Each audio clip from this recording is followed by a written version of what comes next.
tentando falar de maneira direta e reta. Pronto, eu vou refazer o corte, pronto. Salve, salve galera! Estou aqui de novo refazendo um corte, mas tudo bem, tô zoando. Vamos ver agora o Jones Manuel falando sobre crise do lulismo no Nordeste e renascimento eleitoral do Ciro Gomes, tá? O vídeo vai começar a partir do minuto 17, porque no começo o Jones fala, mano, a culpa da perca de popularidade do governo Lula é por causa da austeridade fiscal, é por causa dos cortes dos benefícios e a frustração das pessoas que acreditaram que o governo Lula vai fazer um governo de esquerda, mas toda política que se desenrola é uma política neoliberal para dar dinheiro para os mesmos privilegiados e tirar dinheiro do pobre. Basicamente é isso. Então as pessoas sofrem com corte de benefício, as pessoas sentem a inflação corroendo mais o salário, as pessoas sentem que o preço do gás está mais caro, que está mais difícil de comprar o gás, pagar a conta de luz, pagar o aluguel, né? Comprar as coisas, os empregos não estão com empregos de qualidade, está difícil e isso acaba gerando um sentimento de frustração e uma queda brusca na popularidade do Lula, o que as pesquisas vêm mostrando. E agora ele vai fazer uma análise aí, por que essa crise está bem atenuada, principalmente também no Nordeste, que é um principal reduto do Lula, sempre foi, historicamente, deu vitórias para o Lula e para o PT. Então lá a popularidade do Lula e do PT está caindo muito forte também. E quais está sendo os efeitos dessa perca de popularidade, beleza? Resumia o estão, né? Bem falou para eu corrigir o português, estão. Tá, então resumi aí 17 minutos de Jones Manuel em 2 minutos. Vamos lá. Vai, Jones, fala agora. Veja, o crescimento eleitoral da extrema-direita é muito menor que o derretimento da popularidade do governo Lula. Então Vai. não está acontecendo um movimento que é da decepção com o governo Lula para votar na extrema-direita. Isso não está acontecendo na mesma proporção. É claro que algum capital eleitoral, com a crise de popularidade do governo Lula, a extrema-direita vai ganhar algum capital, mas não está sendo uma transferência automática. A pesquisa MDA Data é muito interessante para a gente pensar aqui alguns dados. Eu vou abrir aqui com vocês 2 gráficos. Vamos lá. O primeiro gráfico, esse aqui, pesquisa MDA Data, num cenário em que Lula é candidato à reeleição e Ciro é candidato a presidente, né? E aí o Tarcísio de Freitas é candidato no lugar do Bolsonaro, que está inelegível, e o Marçal, que está inelegível, também é candidato. Então esse número do Marçal aqui nem existe na vida real. Veja, o Lula aparece com 30,4% e o Ciro com 14,3%. Na prática, empatado com o Tarcísio com 14%, empatado com o Marçal, que não vai ser candidato, está inelegível, com 13,2%. Aqui vem o Romeu Zema com 3,9%, 4%, né? Enfim, Caiado 3,9%, 4%. Brancos e nulos são 12,8% e indecisos 7,4%, né? Deixa eu só fazer uma análise aqui, que é um paralelo, tá? Uma digressão que algumas pessoas conversaram, comentaram no meu último vídeo falando sobre essa pesquisa. E eu vi também ali no X, no Twitter, né? Comentando sobre isso, que eu queria colocar aqui. Mas não se esqueça, tá? Que o ponto do Jones é que o povo brasileiro, ele é muito... O povo brasileiro é muito generoso, né? Assim como o Ciro fala, o Jones estava reproduzindo agora, né? O povo brasileiro de uma forma muito generosa. Ele está se frustrando com o Lula e não está indo voto para a extrema-direita ou à direita, né? Eles estão buscando um outro nome progressista, tá? Então esse é o argumento. Não se esqueça, esse é o argumento que o Jones está ali, tá? E aí muita gente falou assim, pô, essa pesquisa aqui com o Ciro aparecendo em segundo com o Lula, ela é boa, de uma forma geral, mas não dá para criar grandes ilusões com isso, porque muito provavelmente aqui o Pablo Marçal, como o Pablo Marçal está inelegível, os votos dele vai para o Tarcísio ficaria aqui em segundo na casa ali dos 27%, né, no caso nessa pesquisa aqui. Sim e não. Pode acontecer de ser só uma candidatura representando o bolsonarismo na próxima eleição, tá? Mas também pode acontecer, é muito provável também que aconteça o que aconteceu em São Paulo, que seria, como não tem o Bolsonaro, a direita acabar se rachando e ter 2 candidaturas, né? Aqui no lugar do Pablo Marçal tem uma outra candidatura, que pode ser do Gustavo Lima, pode ser de algum bolsonarista lá, ou Tarcísio e algum outro aventureiro, coisa do tipo, um Ratinho Júnior, né? Pode acontecer de ter duas candidaturas muito semelhantes, como aconteceu em São Paulo. E nessa posição, nesse eventual cenário, com duas candidaturas na direita, né? Eu não gosto de ficar falando direita ou esquerda, tá? Desculpa, vou usar o termo, enfim. Com duas candidaturas que estejam ligadas ao bolsonarismo, o Ciro aparecer aqui em segundo lugar, isso é um capital político muito importante, né? Então, por um certo modo, é uma coisa para se alegrar ali, né? Para quem apoia o nacionalismo, o desenvolvimentismo e quem apoia o Ciro Gomes, é uma coisa assim para se empolgar em um cenário mesmo com o Lula, mas com a candidatura bolsonarista dividida em duas, tá? Como foi no caso de São Paulo para a prefeitura, agora na eleição de 2024. Enfim, vamos continuar e lembre-se do ponto do Jones, que é que o povo brasileiro é generoso. Você junta aqui brancos e nulos, mas indecisos está dando 20% do eleitorado. Veja, a votação do Lula e do Ciro Gomes juntas aqui dá quase 45% do eleitorado. Presta atenção aqui, esse ponto é muito importante. Não importa se você não acha o Ciro de esquerda. Não importa se você não acha o Lula de esquerda. Eu não acho que o Lula e o PT têm prática política de esquerda no governo federal. Eu não acho, pelo contrário, né? Mas, para o grosso da população, para o senso comum, Lula é um cara de esquerda. E Ciro também é um cara de esquerda. Então, veja, não brigue comigo. Ah, não, mas Ciro é de extrema direita. Mas Ciro se aliou ao fascismo, ao bolsonarismo. Conheço todos os debates, as críticas, O importante é, para a maioria da população, Ciro é de esquerda, Lula é de esquerda. E aí, esquerda moderada... Boa. Honesto, até que justo.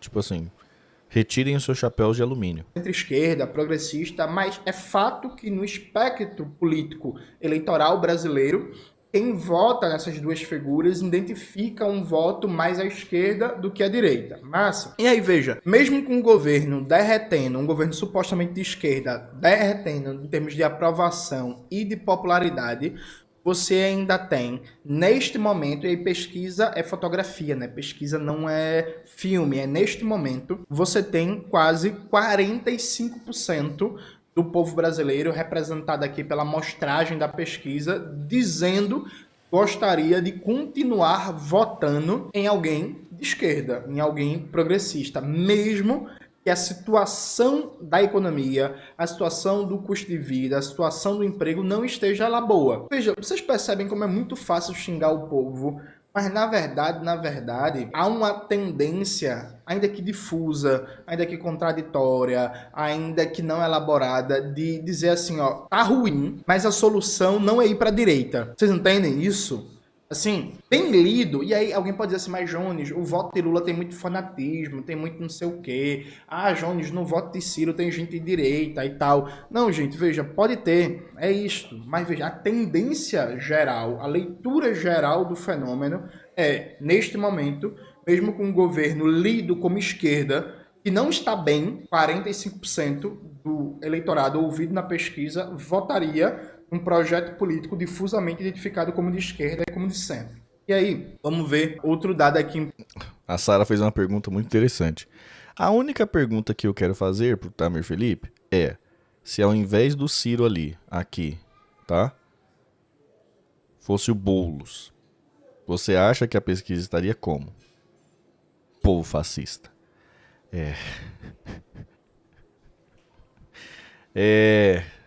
Boa indagação, viu, Sara? Quero ver os comentários de vocês. Como estaria a pesquisa?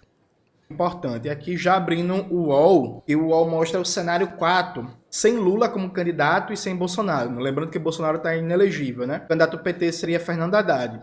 O Ciro Gomes lidera com 19,7%. O Fernando Haddad tem 16,2%. Essa aqui, ó, essa pesquisa, esse cenário aqui, vou repetir de novo, vou acabar sendo chato, tá? Mas essa aqui é a que dá mais esperança pro Ciro, pros nacionalistas brasileiros, pros desenvolvimentistas, né? Isso aqui, ó. E para quem está cansado de polarização, né? Por quê? Mesmo com Pablo Marçal não saindo e toda a candidatura sendo unificada no Tarcísio, né? e eu, sinceramente, vou repetir, acho que o Lula não vai vir candidato, né?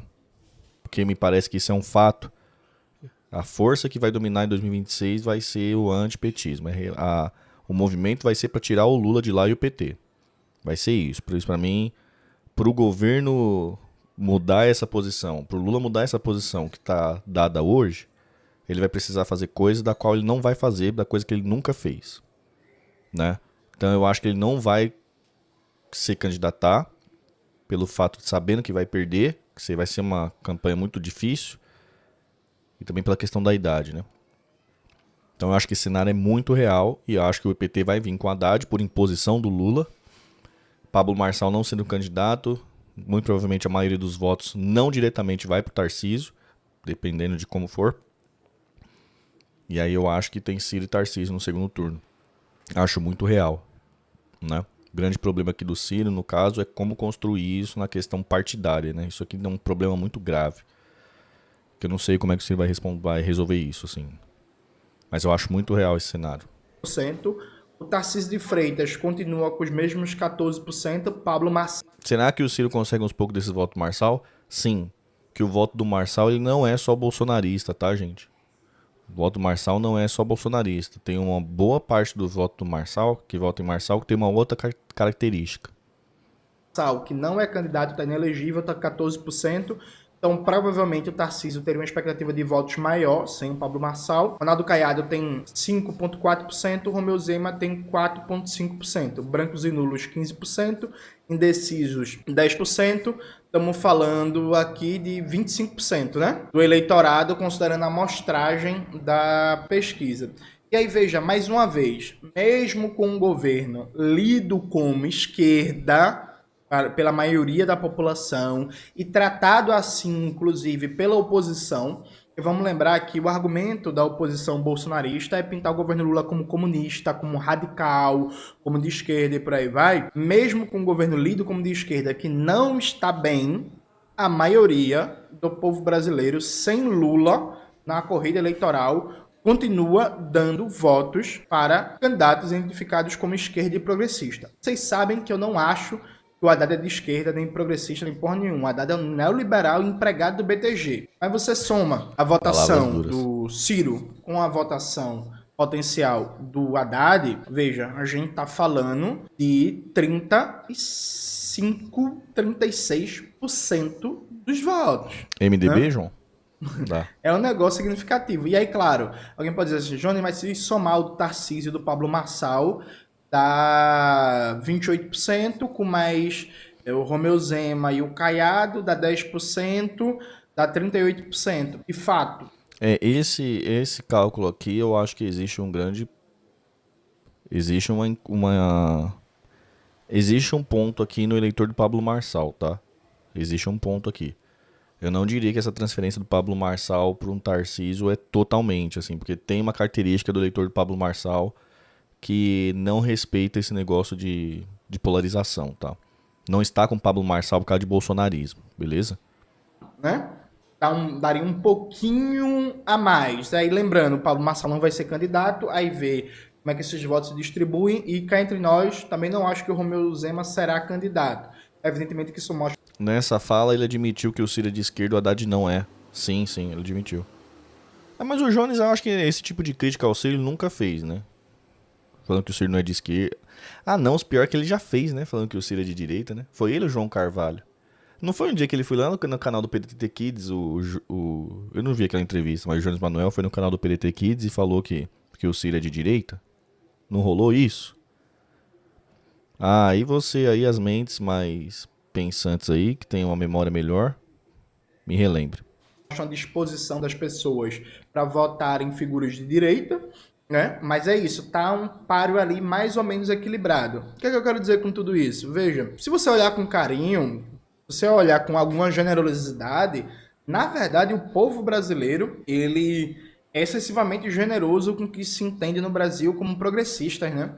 Ele continua acreditando que é possível, a partir do voto, melhorar suas condições econômicas, votando em figuras identificadas como progressismo, a despeito de boa parte, por exemplo, das promessas de campanha de 2022 não terem sido realizadas. Tá?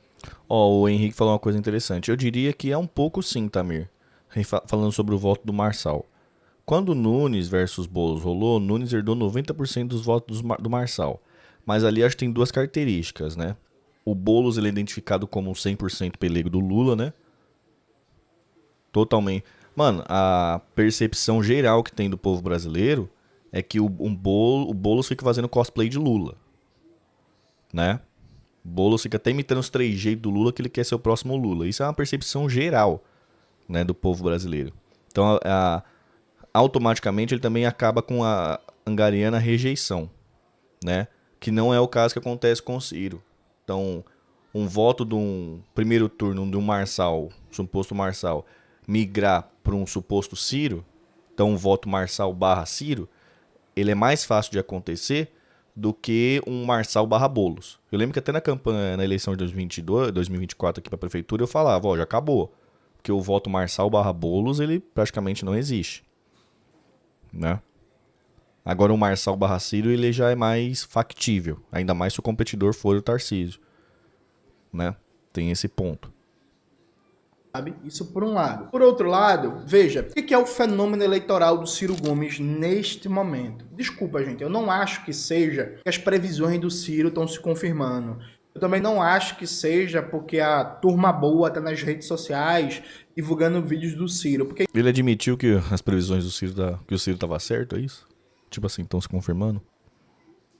Inclusive o engajamento da turma boa caiu bastante. Me parece que acontece com o Ciro um fenômeno que já aconteceu com várias outras figuras, que tá no momento que o governo, lido como progressista, lido como de esquerda, não é satisfatório. E aí pessoas que tendem a ter um voto à esquerda vão procurar na memória a figura mais fresca para, neste momento, depositar sua expectativa de votos. Então, hoje, dentro de uma perspectiva nacional, é isso aí mesmo. Qual é a figura lida como progressista mais visível para além do arco do PT?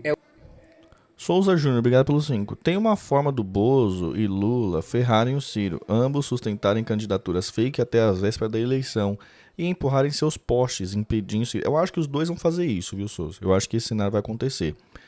Porém, tem um fato, acho que do Bolsonaro ser preso antes, né? Fica mais difícil de fazer isso, né? E eu acho também que eles correm um risco muito perigoso, os dois fazendo isso, que é o quê?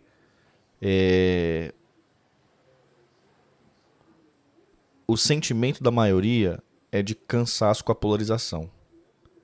E aí eu acho que os dois fazendo esse teatro, fazendo essa vergonha, eu acho que vai empurrando as pessoas cada vez mais para o nome fora disso. E aí, em vez de eles estarem potencializando seus possíveis postes, eles vão estar potencializando uma terceira candidatura, sabe? Então eu acho que tem um problema ali nisso. Beleza, Júnior? Valeu pelo 5. E a Rima, valeu pelos 10. O Marçal foi candidato de direita mais votado da história de Tiradentes, bairro historicamente petista. O Boulos não pegou voto porque ele é um medíocre. A dobradinha Lula e Marçal aconteceu, inclusive. Verdade, Rima. Bem lembrado, mano. Tamir, eu mandei lá no Discord se quiser fazer o VAR. Então o Guilherme mandou ali. Eu não vou conseguir abrir o Discord agora, mas é fato, tá, gente? O Jones Manuel chamou o Ciro de direita lá no canal do PDT Kids. Isso é um fato, eu lembro, eu só tava com um negócio, aí o Guilherme confirmou ali pra mim, tá? Ô Tamir, o que o Ciro falou do Paulo Freire? Tem um pessoal que conheço que não gosta dele por ter criticado ele. Nunca vi, mano, esse papo, Kleber, nunca vi.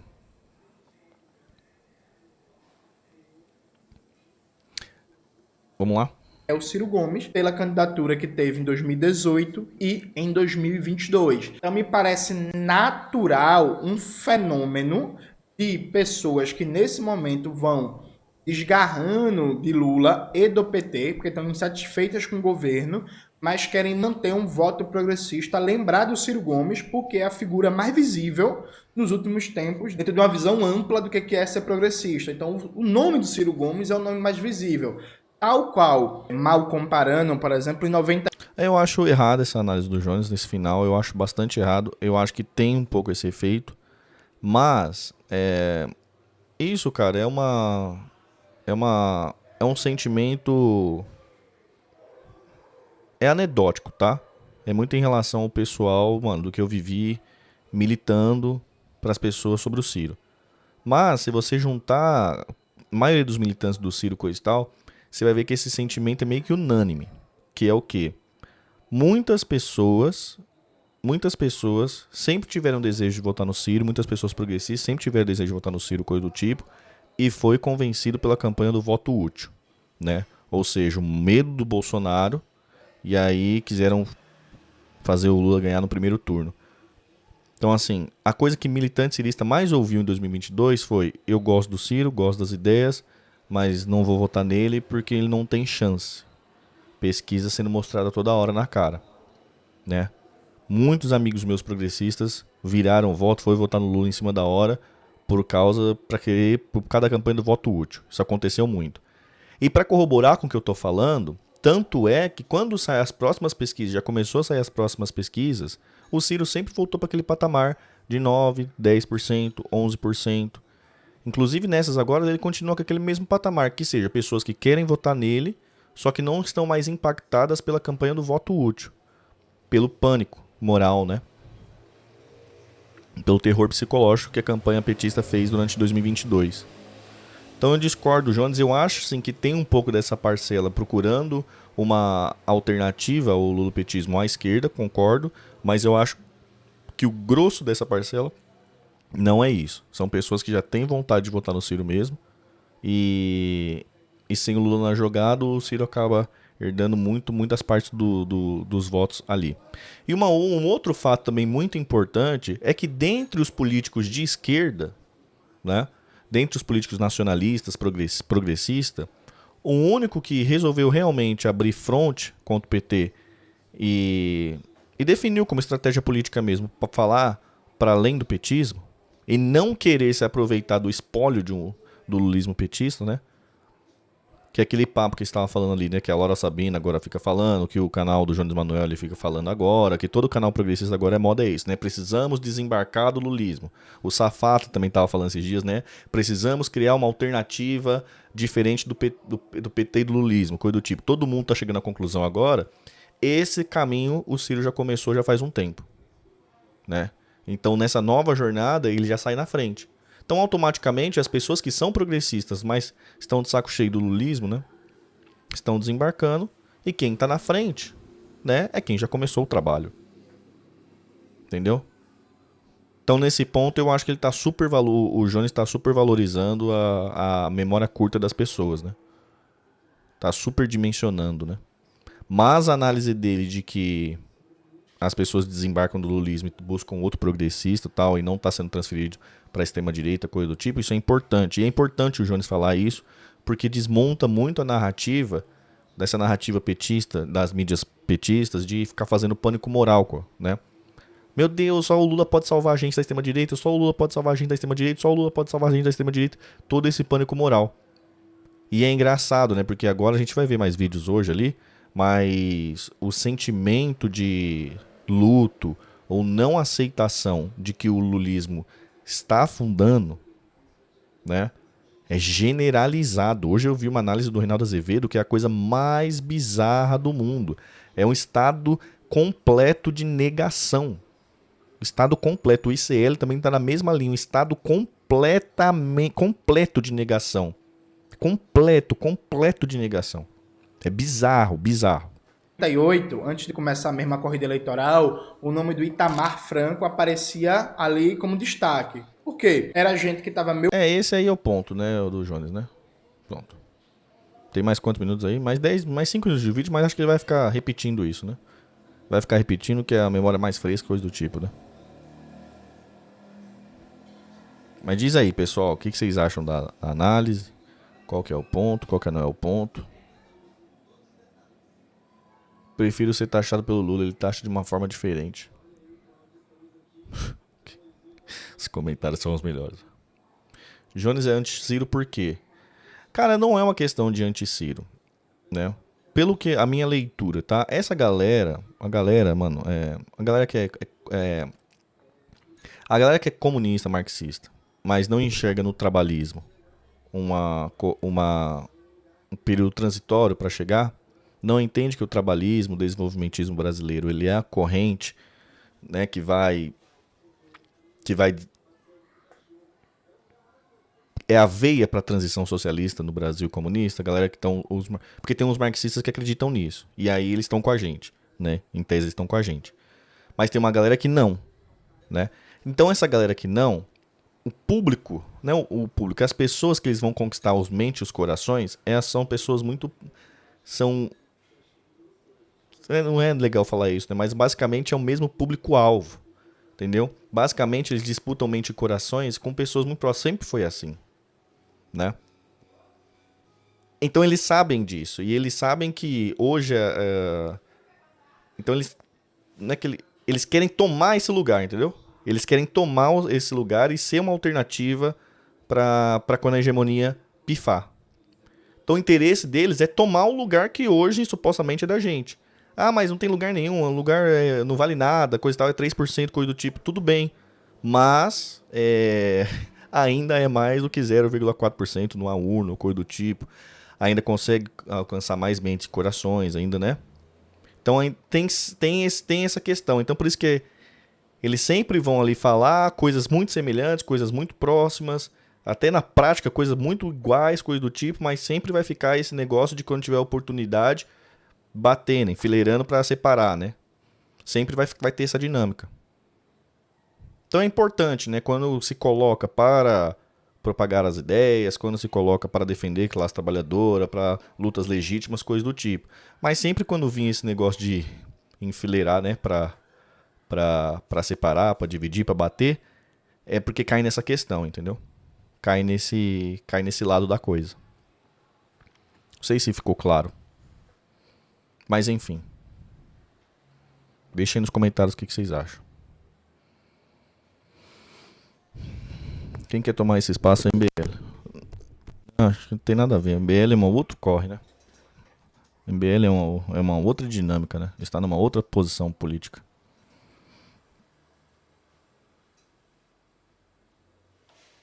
Então é por isso que aquela crítica que eu faço, isso é importante também, por isso que aquela crítica que eu faço, né? Que as pessoas não entendem no Twitter. Falam assim, no frigir dos ovos, essa galera tá embarcada no lulismo. Ah, não, mas no primeiro turno tava fazendo campanha pra Sofia Manzano.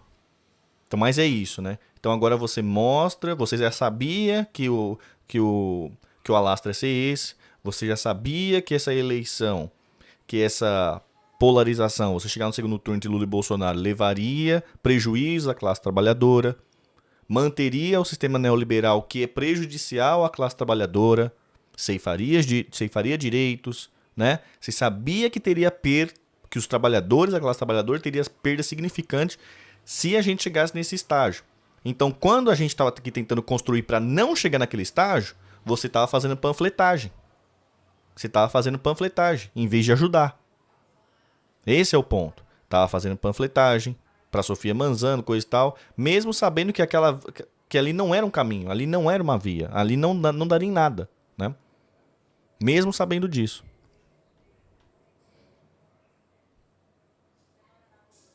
E aí, quando muda de um primeiro para o segundo turno, a lógica de contenção de danos, aí ela funciona. Aí ela entra em vigor. Aí fala, não, agora eu vou conter o dano. Por que se você não preveu conter o dano antes? Ó, pessoal, estamos num momento histórico muito importante. Tudo caminha que a gente vai levar para mais neoliberalismo. Para mais, né? Tudo caminha por isso. Então, mano, hoje nós precisamos deixar nessa quadra histórica, a gente precisa parar de ficar panfletando para Sofia Manzano e precisamos se unir com qualquer um que quer, com todo mundo que quer destruir o neoliberalismo. Cadê a galera que não quer? Cadê? É a quadra histórica que exige isso. Então esquece panfletagem, vamos se unir todo mundo, né? Não. Aí não, a gente precisa panfletar. Aí vem todo esse papo, aí vai panfleta, chega no segundo turno, agora escolhe entre qual neoliberal que você quer. Aí, eu vou escolher o Lula, porque ele é o meu neo, entendeu? Então no frigir dos ovos, se não soubesse disso, se não soubesse que ia cair no neoliberalismo, eu até aceito a desculpa que estava panfletando. Mas sabia, entendeu? Tinha conhecimento, sabia do que estava fazendo, sabia que estava tudo caminhando para lá. E quando estava panfletando para Sofia Manzano coisa do tipo, quando não pior, muitos deles estavam ajudando a difamar uma via alternativa ao neoliberalismo. Estava ajudando, teve muita gente, não foi o caso do Jones Manuel, mas teve muita gente que estava ajudando a difamar a via que estava tentando fugir do neoliberalismo. Enfim, deixa aí seus comentários. Tamir, você acha que necessariamente